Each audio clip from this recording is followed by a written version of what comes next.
بھائی کا سوال ہے روضہ مبارک کے پاس کون سا درود پڑھنا چاہیے؟ ہاں جی میرے بھائی، تنجینا پڑھنا چاہیے کہ درود ماہی پڑھنا چاہیے کہ درود ہزارہ پڑھنا چاہیے؟ کون سا درود پڑھنا چاہیے؟ یار درود ابراہیمی تو چھوٹا سا ہے، اتنے بڑے بڑے بزرگوں نے درود بنائے ہیں جی۔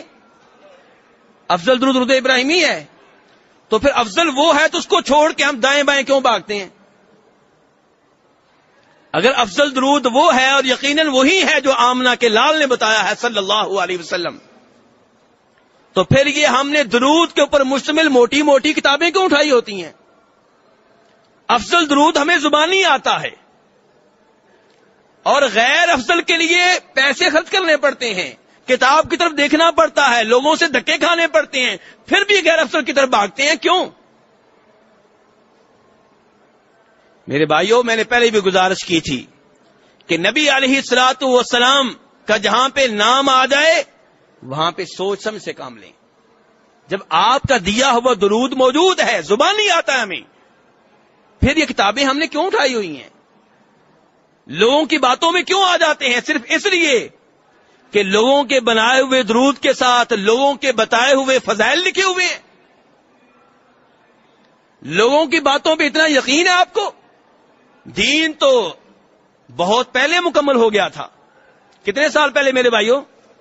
400 سال پہلے۔ یہ درود بعد کے بنے ہوئے اور ان کے فضائل بھی بعد کے بنے ہوئے، تو کیا یہ فضائل درست ہو سکتے ہیں؟ ہمیں لوگ درود بتاتے ہیں جی تنجینا، ہزاری، ماہی، لکھی، پتی، اور ساتھ لکھا ہوتا ہے جی یہ پڑھیں گے اتنی دفعہ تو یہ ملے گا، وہ ملے گا، یوں ملے گا۔ یہ کس نے بتا دیا آپ کو بھائی؟ اور اگر میں مان بھی لوں کہ یہ فضائل جو لکھے ہوئے ہیں یہ درست ہیں، تو لوگوں کے بنائے ہوئے درود کے اتنے فضائل ہو سکتے ہیں، تو آمنہ کے لال کے بتائے ہوئے درود کے کتنے فضائل ہوں گے؟ میں قربان جاؤں صحابہ کرام پہ رضوان اللہ علیہم اجمعین، جو صحیح معنوں میں اللہ کے ولی تھے۔ جب ان کے اوپر یہ آیت نازل ہوئی یا ایھا الذین آمنوا صلوا علیہ وسلموا تسلیما، کہ اے ایمان والو نبی علیہ الصلوۃ والسلام کے اوپر درود و سلام پڑھو، وہ عربی کے ماسٹر تھے۔ وہ کیا تھے؟ اس کے باوجود ہر صحابی نے اپنا اپنا درود نہیں بنایا، بلکہ بخاری شریف کی حدیث ہے، آپ کی خدمت اقدس میں حاضر ہوئے، کہنے لگے اللہ کے رسول علیہ الصلوۃ والسلام ہمیں آرڈر ملا ہے کہ آپ کے اوپر درود پڑھیں، طریقہ بتا دیجئے۔ ابو بکر صدیق کے پاس نہیں آئے، عمر فاروق کے پاس نہیں آئے، جناب عثمان کے پاس نہیں آئے، کیونکہ جب آمنہ کا لال موجود ہے تو نیچے کیوں آئیں؟ جب نبی اسلام کی حدیث موجود ہے کسی اور کی روایت کے اوپر عمل کیوں کریں؟ تب آپ نے بتایا تھا اللہم صلی علی محمد وعلی آل محمد، تو یہی درود میرے بھائیوں وہاں پہ پڑھیں، کیونکہ یہ افضل درود ہے۔ ہاں کبھی ٹائم کی کمی ہو تو صلی اللہ علیہ وسلم پڑھ لیں، وہ بھی ثابت ہے آپ سے۔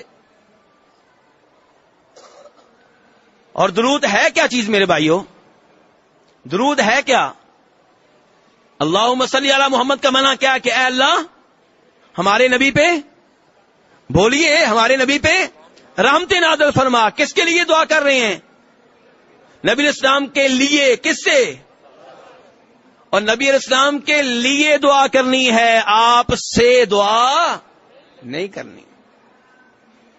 اللہم صلی علی محمد، اے اللہ ہمارے نبی پہ رحمت نازل فرما۔ اللہم بارک علی محمد، اے اللہ ہمارے نبی پہ برکت نازل فرما۔ آپ کے لیے دعا کرنی ہے، آپ سے دعا نہیں کرنی۔ آپ سے بیٹا نہیں مانگنا، آپ سے یہ نہیں کہنا کہ اللہ سے بیٹا لے کر دیں، وہ بھی شرک ہے، یہ بھی شرک ہے۔ روضہ مبارک کی طرف منہ کر کے دعا کرنے کے بارے میں بھی بتائیں۔ میرے بھائی پہلی گزارش یہ ہے کہ عام قبرستان میں، عام قبروں پہ کھڑے ہو کے ہاتھ اٹھا کر آپ قبر والے کے لیے دعا کر سکتے ہیں۔ عام قبر پہ آپ ہاتھ اٹھا کر کس کے لیے دعا کر سکتے ہیں؟ قبر والے کے لیے۔ لیکن اگر کوئی ایسی قبر ہو جہاں پہ لوگ قبر والے سے دعائیں کر رہے ہوں، قبر والے سے مانگ رہے ہوں، تو وہاں پہ آپ ہاتھ نہ اٹھائیں، ورنہ آنے والا سمجھے گا کہ یہ بھی قبر والے سے مانگ رہا ہے، یہ بھی مانگ رہا ہے، میں بھی مانگوں۔ عام قبر پہ آپ ہاتھ اٹھا کے دعا کر سکتے ہیں۔ کیا دلیل ہے؟ مسلم شریف کی وہ حدیث جسے جناب عائشہ رضی اللہ عنہا روایت کرتی ہیں کہ نبی علیہ الصلوۃ والسلام بقیع قبرستان میں گئے اور آپ نے ہاتھ اٹھا کے دعائیں کی، 3 بار دعائیں کی قبر والوں کے لیے۔ تو اس لیے میرے بھائیوں، عام قبروں پہ آپ کھڑے ہو کے ہاتھ اٹھا کے دعا کر سکتے ہیں، لیکن یہاں پہ چونکہ لوگ نبی علیہ الصلوۃ والسلام سے مانگ رہے ہوتے ہیں، تو اس لیے یہاں پہ ہاتھ اٹھانے سے اجتناب کریں، ورنہ آپ کے لیے ہاتھ اٹھا کے دعا کرنا کوئی مسئلہ نہیں ہے، منع نہیں ہے۔ خود درود ابراہیمی آپ کے لیے دعا ہے، سلام بھی آپ کے لیے دعا ہے۔ السلام علیکم ایھا النبی، اے نبی آپ پہ سلامتی نازل ہو، کون نازل کرے گا؟ یہ بھی دعا ہے آپ کے لیے۔ درود بھی آپ کے لیے دعا ہے، سلام بھی آپ کے لیے دعا ہے۔